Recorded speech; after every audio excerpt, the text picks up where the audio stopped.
Jumpa lagi dengan Brand Givan di video pembelajaran. Dalam kesempatan kali ini, izinkan saya sharing tentang 49 program studi yang sepi peminat di SNMPTN. Khususnya karena ini SNMPTN berarti kampus negeri ya. Nah, kamu punya peluang besar apabila memilih 49 program studi ini. Karena sepi peminatnya. Semakin sepi peminatnya berarti kan semakin besar kesempatan kamu untuk bisa masuk ke perguruan tinggi yang kamu inginkan. Nah, karena ada 49, berarti saya akan pecah menjadi beberapa part di video ini. Dan khusus video ini, saya akan bahas tentang ITB dan juga UNER, Universitas Erlangga. Dua itu dulu ya. Nah, sebenarnya SNMPTN tahun 2022 ini sudah memasuki tahap pembuatan akun Lembaga Tes Masuk Perguruan Tinggi atau LTMPT. Sudah bikin atau belum? Bikin dulu kalau yang belum. Nah, kalau misalnya sudah bikin, karena sebelum masuk ke periode pendaftaran dan pengisian program studi yang akan dipilih, teman-teman juga harus tahu, harus dicek dulu deh, kira-kira prodi yang saya pilih ini, baik itu Saintek atau Soshum, peminatnya rame atau enggak ya? Banyak atau enggak ya? Atau malah sepi peminat? Nah, harusnya sih punya strategi di mana jika memang kita mau kampus negeri ya, yang cari yang sepi peminat.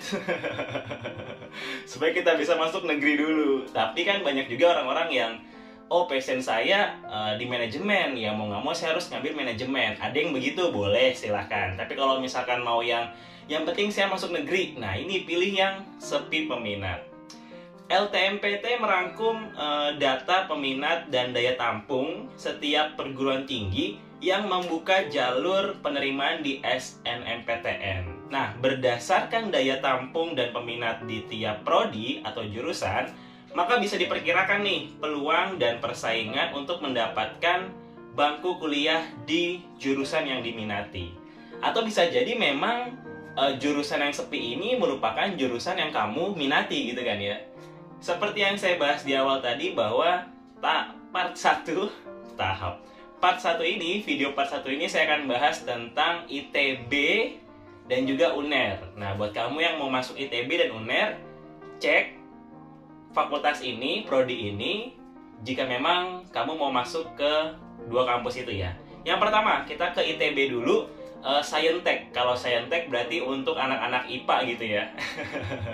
Nah, pertama ada Fakultas Ilmu dan Teknologi Kebumian (FITB) yang ada di kampus Cirebon. Ini daya tampungnya, ini referensi tahun 2021 ya. Daya tampung 2021 hanya 13. Sementara peminatnya di tahun 2020 ada 54. Persaingannya besar gitu kan, dari 54 memperebutkan 13 kursi. Nah, yang kedua, Sekolah Arsitektur, Perencanaan dan Pengembangan Kebijakan atau SAPPK, Kampus Cirebon. Daya tampungnya 14, peminatnya 163, lumayan lah ini, lumayan. Tapi nggak sampai ribuan gitu kan, tetap punya peluang. Kemudian, Fakultas Teknologi Industri, FTI, Kampus Cirebon, masih di Cirebon. Daya tampungnya 18, peminatnya di tahun 2020 ada 199. Yang keempat, Fakultas Teknologi Industri, FTI Kampus Jatinangor. Oke, daya tampung di tahun 2021 ada 26, peminatnya 209. Lumayan ya. Kemudian Fakultas Teknik Pertambangan dan Perminyakan, FTTM Kampus Cirebon. Daya tampungnya ada 43, sementara peminatnya 236. Itu yang Saintek. Lalu untuk jurusan yang Soshum gitu kan ya, ini ada Fakultas Seni Rupa dan Desain, FSRD, di kampus Cirebon. Ini Cirebon nih, ITB masih belum banyak diminati ternyata ya. Teman-teman bisa boleh hijrah ke Cirebon. Daya tampung tahun 2021 hanya 10 orang, namun peminatnya 56. Peluangnya gede banget kan buat yang seni rupa dan desain. Masuk ITB aja lah, anak-anak Soshum nih. Nah, itu dia untuk yang ITB, baik itu Saintek atau Soshum. buat kamu yang suka atau memang punya cita-cita, saya harus jadi anak ITB, tuh pilih yang itu aja udah. Yang penting labelnya ITB gitu kan. Nah, lalu yang kedua, kampus UNER, Universitas Airlangga. Nah, buat kamu yang mau ke UNER, lihat deh, cek dulu nih. Terutama yang Saintek ya, yang Saintek. Pertama, program studi Aquaculture, PSDKU Banyuwangi. Nah, ini UNER yang di Banyuwangi. Aquaculture, daya tampungnya 13 orang. Peminatnya tahun 2020 hanya 42 orang. Sepi banget kan? Sepi banget. Nah, rekayasa nanoteknologi. Itu juga ada program studinya. Daya tampungnya 21, peminatnya hanya 118. Kemudian, kesehatan masyarakat. Ini ada di PSDKU Banyuwangi. Daya tampungnya 17 orang. Peminatnya ada 117. Lalu ada kedokteran hewan, PSDKU Banyuwangi. Daya tampungnya 14, peminatnya hanya 120. Kemudian ada fisika, daya tampungnya 18, peminatnya 136. Itu yang Saintek, baik dari PSDKU Banyuwangi maupun yang di pusat, yang di UNER-nya. Kemudian ada Soshum. Nah, Soshum ini ada prodi akuntansi. Ternyata akuntansinya sepi peminat loh di UNER ini, terutama di PSDKU Banyuwangi.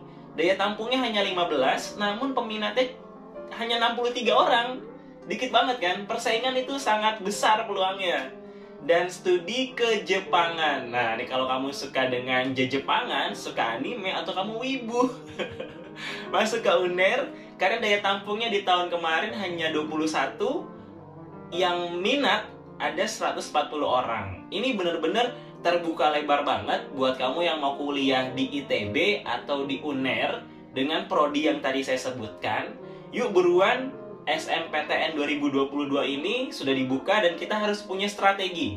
Dimulai dari lihat jurusannya, yang kurang lebih persaingannya bisa nih kira-kira nih, nggak terlalu banyak banget saingannya, bisa untuk kita lolos. Atau memang kamu ya berani berjuang untuk memperjuangkan jurusan yang kamu inginkan. Misal saya maunya matematika, ya udah, walaupun saingannya ada 1000, saya optimis lulus. Amin, gitu kan ya, amin. Itulah tadi part satunya ya, ITB dan UNER. Di part kedua saya akan bahas untuk kampus ITS dan juga UGM. Wih, ITS yang di Surabaya ya, Institut Teknologi Surabaya. bukan. Institut Teknologi 10 November. Dan juga UGM, Gajah Mada. Siapa yang nggak mau kuliah di sana? Saya pun juga mau kalau bisa, gitu kan ya. Terima kasih telah menonton, semoga bermanfaat. Jangan lupa bagikan video ini jika memang kamu merasa video saya bermanfaat buat kamu, supaya kebermanfaatan ini bisa terus mengalir seperti air yang mengalir. Terima kasih telah menonton, like, comment, dan subscribe. Wassalamualaikum warahmatullahi wabarakatuh.